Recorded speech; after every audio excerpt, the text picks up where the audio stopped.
Welcome back, and many thanks for staying with us right here on the #1 breakfast show in the world, Morning at NTV. My name is Romeo Busiku. David Dakwa, the manager of competitiveness at the financial sector deepening Uganda, is already here with us to talk about the issue of the refugees, financial inclusion for the refugees. Very good morning, David Dakwa. Thank you for joining us. Thank you, Romeo. It's a pleasure. Indeed. Now, help us shine a light on how dire the situation is for the refugees within these refugee settlements, since the pandemic began at least. Right. So the plight of the average refugee in Uganda is quite a difficult one. You have individuals and their families who are displaced from their home country, either due to maybe natural disasters or war, right? Who are resettled across different settlements in Uganda. Typically, these settlements are resource-constrained areas where you have little access to education, to electrification, to financial services, and so you have a situation where the refugee is not able to really live up to their potential.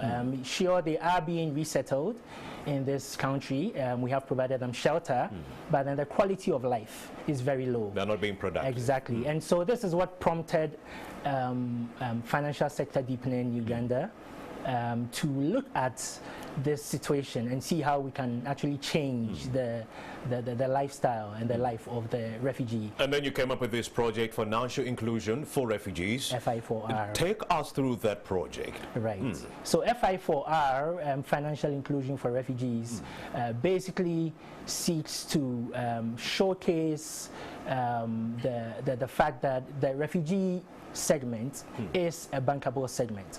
So we want to sound out loud to the commercial banks, to the MFIs, that it's okay to give refugee loans, it's okay to design savings products for them, it's okay to see if we can offer them insurance to be able to weather financial shocks, because they are not as risky as was previously deemed. Through FI4R, we were able to work with 3 financial institutions: Equity Bank, Rural Finance Initiative, and Vision Fund Uganda, to be able to test this hypothesis and allow them to offer a variety of financial products and services, including savings, credits, cash transfers, and financial literacy programs. David Dakwa, so you're telling us that before all this, the refugees were financially excluded by these financial service providers. Right. The banks thought these refugees were a flight risk. Exactly. I can't give you my loan because, you know, you can run away and go back to DRC or Southern Sudan. Exactly. And you're trying to change that. Exactly. But what we've also learned over the years is that a lot of the refugees tend to stay in the host countries much longer than previously thought. If you take the southwestern region of Uganda, Nachi Valley, you have some refugees who have been there for over 10-15 years. Indeed. And they have settled, they have families, their children are going to school, they have businesses, and so these are relatively stable individuals who also have financial needs. So, you know, you never really think about some of their needs until you become a refugee, until you're displaced. Indeed. And then you realize that, wow, your way of life is now throttled by the paucity of financial services available to you. You need to save, you need credit, maybe you have a business, you need to expand it, you need to pay for school fees, all of these things. And if you don't have the right financial services and products available, it can really pull you back. Is this to do with bank accounts, you know, sending and receiving money? UNHCR sends remittances to these refugees through mobile transactions. Exactly. And according to your study, 90% of whom did not have smartphones. So how are they receiving help, David? Right. So the help really in the case of Equity Bank and World Food Program, WFP, sends transfers to their debit card. So what Equity Bank did and what we supported them to do was to provision each of these refugee households with saving accounts. All right. Basically, so you created bank accounts on their behalf. And so they load their monies onto these cards and they are able to redeem and cash out at a neighboring cash out point. So what we support, what FSDU and FSD Africa supported these institutions with, specifically Equity Bank, was to set up the agent network in their location. Because when you get the money is digital, but to be able to, because the full ecosystem is not developed, you need to cash out at an agent point to be able to make use of the money. So we enabled Equity Bank to be able to set up that kind of infrastructure.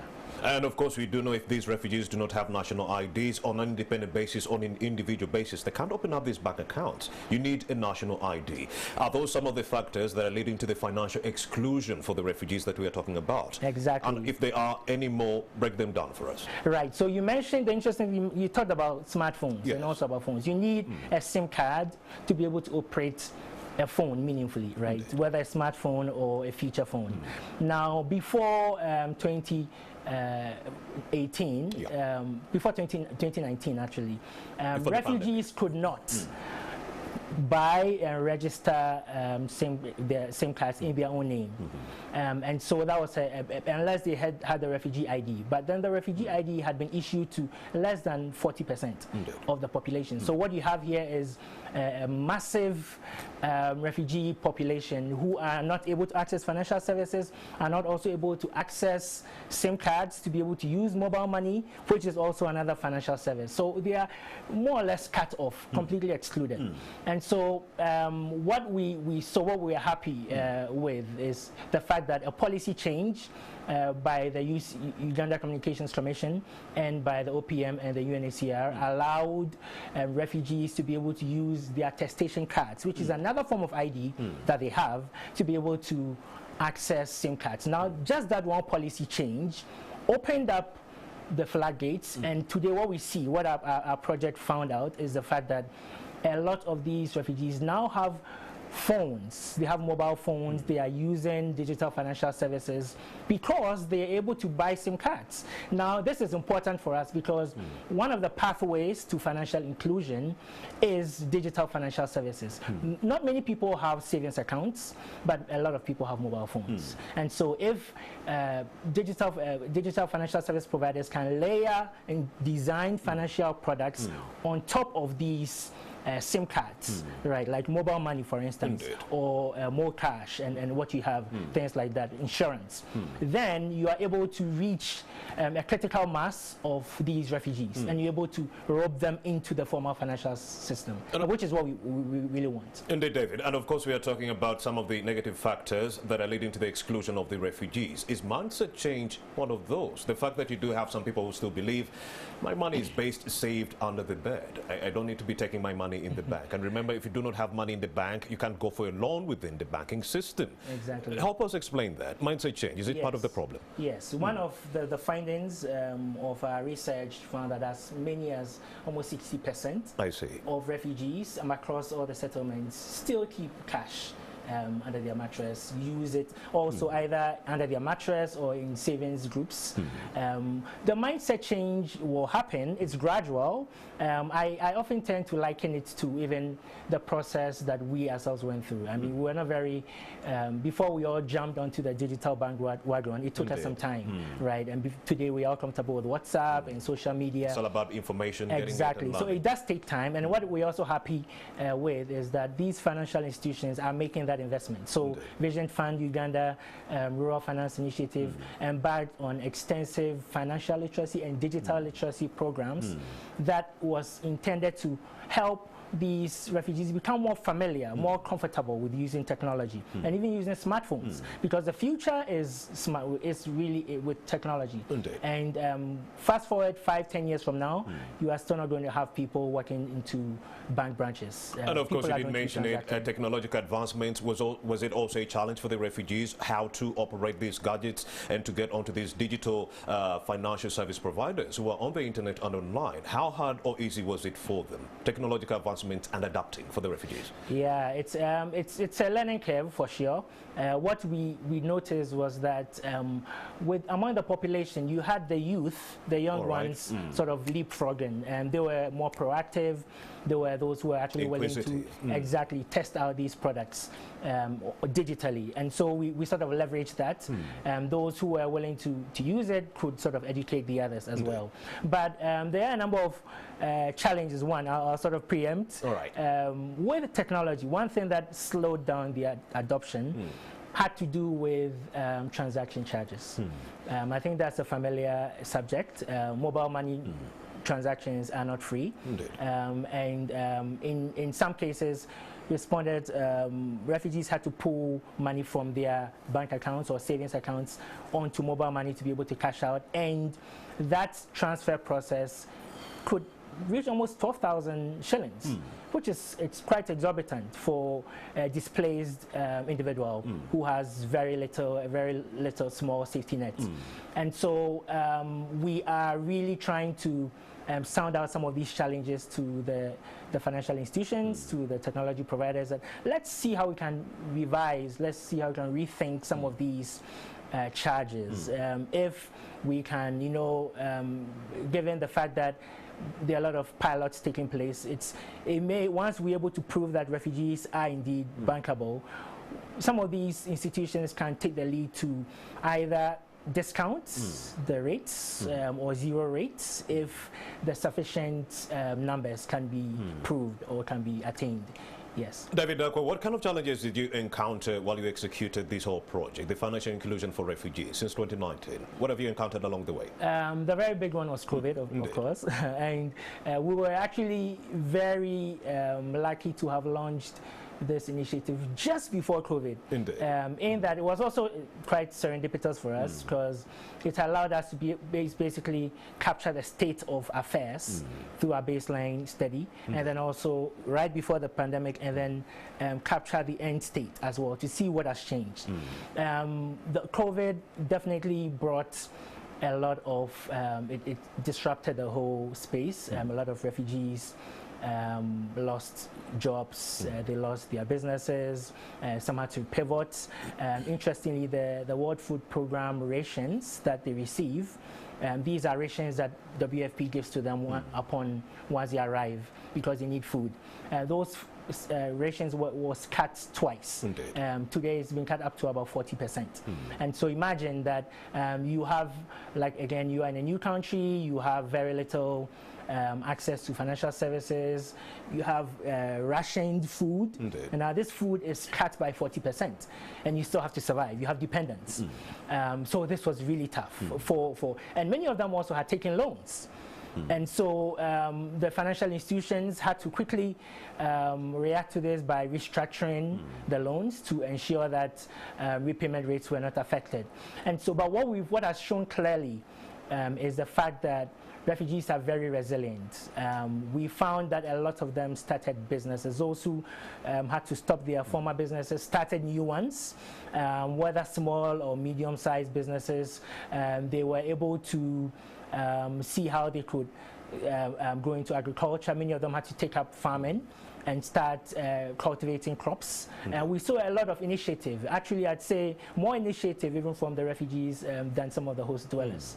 And so this has showcased the fact that refugees are not just bankable, but if the right investments can be made, they can be quite financially disciplined. And so they can take a loan and repay the loan. They can make sound financial decisions. They can go into entrepreneurial ventures, take loans, and plug these loans into their businesses, turn them around, and then make a decent profit.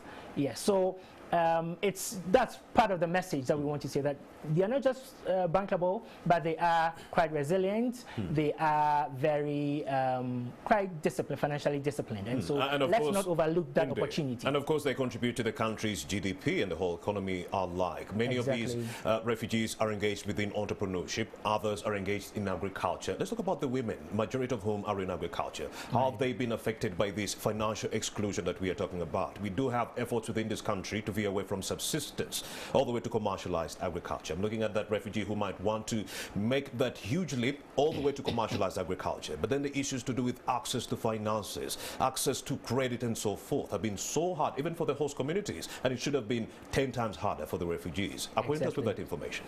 Right. So I'm happy that this FI4R intervention had a laser focus on women, and we did manage to achieve that through our partners. So our partners two of our partners work through savings groups, and we found that typically a savings group is roughly about 25, 30 people, and you have about 75% of these people being women. Agreed. Exactly. And so by advancing loans to these savings groups, you had a majority of these women receiving loans. So some were into agriculture, some were into trade, tailoring, different types of small businesses. And we saw that they were able to actually invest these monies, which came at a critical time, which came at a time when their food rations had been rationed, cut off. We came at a time when they had lost their jobs and they had a very, very thin safety net. And so these monies helped them to also basically invest in a few new technologies here and there and develop increase their productivity, as it were.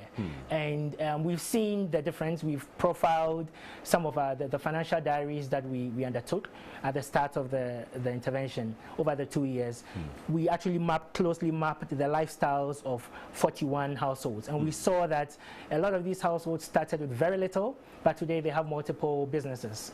And basically, how did they do that? They used the funds that were advanced to them by the financial institutions to be able to invest, make sound financial decisions, turn the money around through businesses, and even recruit other refugees as well. Meaning, David, if it hadn't been for these circles working in tandem to ensure that they remit this money to the refugees, it wouldn't have been possible for the refugees at a single basis to actually make this happen. Am I right? Very like right. Me as Romeo Busiku, if I want to go to Equity Bank and borrow money, it would have been so hard. But through a group and a circle, it was possible for the refugees. Exactly. Isn't this what we are clamoring for right here on this show? That the banking systems and the financial service providers should know that the refugees are bankable and should be having access to these loans. Exactly, exactly. So these interventions by financial institutions is so critical. And another thing really is that it's not just the financial institutions, it's even the regulatory policy angle as well. I highlighted the fact that by one single policy change from the OPM and UNHCR through the UCC, refugees were able to apply for, register for SIM cards in their own name. Now, that is what led to the high rate of digital financial services within the settlements. And that is what is going to unlock further opportunities for financing, access to finance, like you said, financing for their households, financing for their businesses.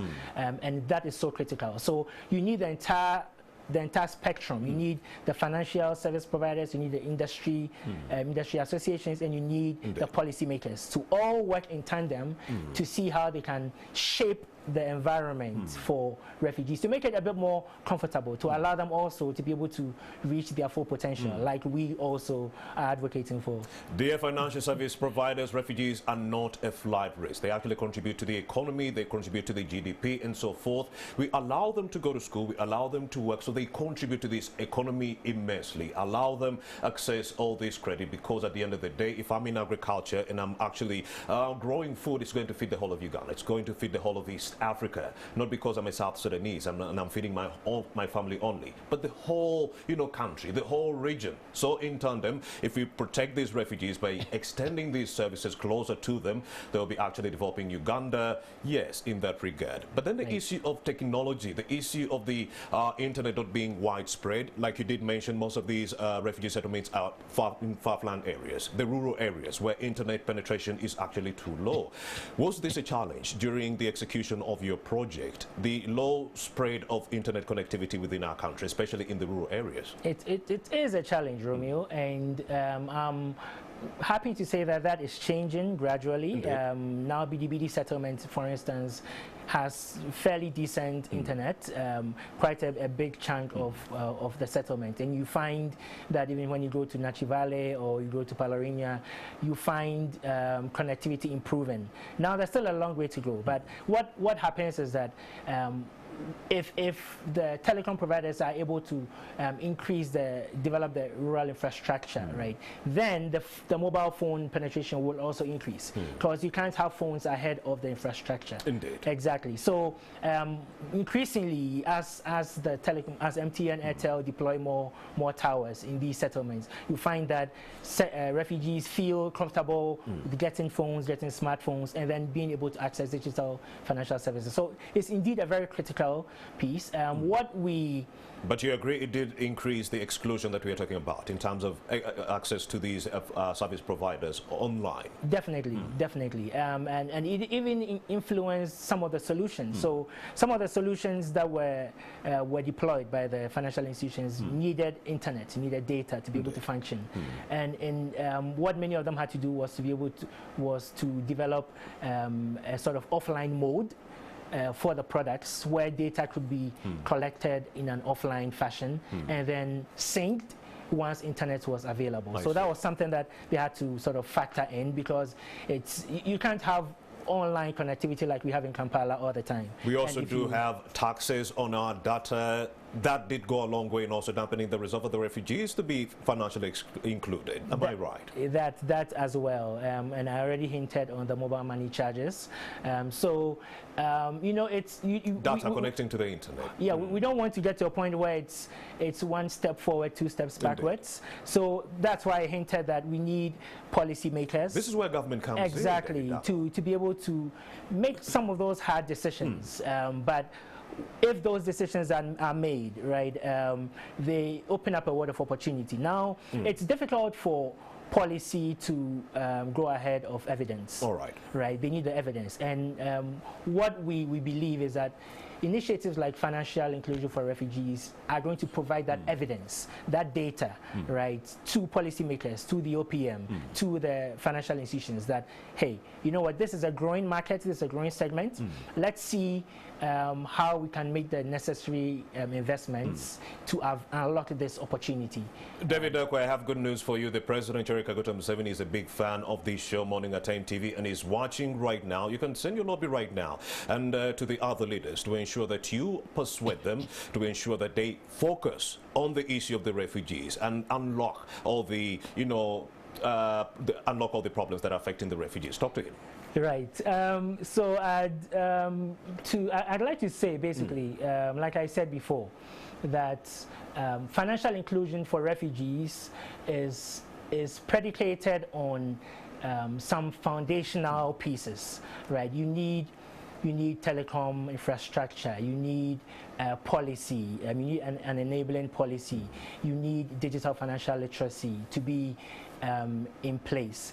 And it's a collective effort. It's not something that the financial institutions can do unilaterally. It's something that we all need to look at. Policymakers, regulatory actors are so critical to enacting those policies that are going to allow financial institutions and telecom providers to be able to operate, because they can't operate outside of regulation. So I already talked about the UCC directive that unlocked the mobile phone penetration in 2019. If similar directives can be promulgated in the financial services sector, for instance, allowing for remote verification of identification of whether the refugee ID or for other attestation letters, that is going to go a long way in allowing refugees to use their existing ID to be able to access financial services individually. At the moment, many of them are doing this through the groups, but ultimately want to get to a point where they are able to do this by themselves. Individual basis. And we need so much, the regulators, we need policymakers to please help us with those policies, and then the private sector will follow, then the humanitarian sector will follow as well. That is David Dakwa, the Manager Competitiveness at Financial Sector Deepening Uganda. The outcome of this whole study, how can it be used to influence the support that we are actually targeting at the refugees and the host communities alike, David? Right. So I will speak of a couple. The very first one being data. Data. So what this initiative has succeeded in producing is 2 years worth of data collected on the financial lives of refugees. So we profiled at least 45 different households right from the beginning of the project till date to track and document data on their income, their expenses, their risk grouping mechanisms, their financial digital literacy usage patterns. All of this information is critical if a financial institution is to sit down and say we are going to design a product for the refugee segment. They need data. Yeah. prior to this intervention, there was that data gap. Now there's a lot of rich data that is available, not just for development, for product development purposes, but even for humanitarian aid programming as well.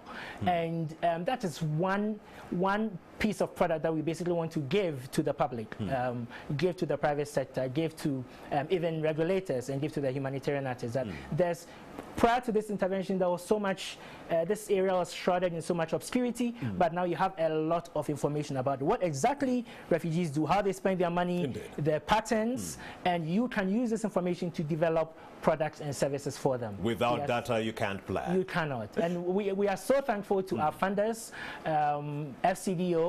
We are so thankful to the Mastercard Foundation, Bill and Melinda Gates Foundation, and the European Union for allowing us to be able to use this capital and technical assistance to be able to prove this hypothesis, right? I mentioned earlier on that policy change cannot happen, products cannot happen prior to evidence. You need that evidence. And what this intervention has produced is that evidence that can fuel some of these changes that we are talking about. That is David Dakwa. David, before I let you go, you do have that skeptic refugee who is still adamant to take his or her money to the banking system and bank it within a formal setting. I want you to speak to that refugee and tell them where that money is safest. Right. So the safest place for their money really is within the formal financial system. And so the safest place really is that, first of all, it's going to allow you to be able to keep money that it's sort of impervious to thefts, robbery, and attack. We saw so many instances of that during the COVID pandemic. Secondly, by keeping your money there and contributing, even through these informal vehicles like savings groups, right, you are producing a lot of data. You are basically giving them access to your data. Now, this data is critical for financial institutions to be able to use to profile you, to be able to access your needs. If you want to start a business tomorrow, right, you may not have the requisite collateral, but you may have data. Now, data is more increasingly becoming the new collateral. You have a lot of financial institutions that are quite open-minded and are willing to use data to be able to score individuals, to be able to assess risk. Now, without keeping your money in these formal vehicles, you have a lot of transactions that are happening outside of this system that cannot be used to assess you. So you realize that your businesses are caught in this sort of poverty trap. You are not able to leapfrog. And it's so critical for your livelihood, for the livelihood of your household, and for those of your community. So please make sure that you look for formal financial vehicles. Even your savings group could be one of those vehicles that you could put your money in. And that humble plea from David Dakwa cues this segment of Morning at NTV. Thank you so much, David Dakwa, the Manager Competitiveness at the Financial Sector Deepening Uganda, for making the time to speak to us on this important subject surrounding the refugees. Thank you so much. Highly humbled. A pleasure. And of course, you're still watching Morning at NTV. Martha Kazungu, yeah, she is a curator, and she's going to be joining us right after these messages. Did you know about Njabala? Fret not, we have the information.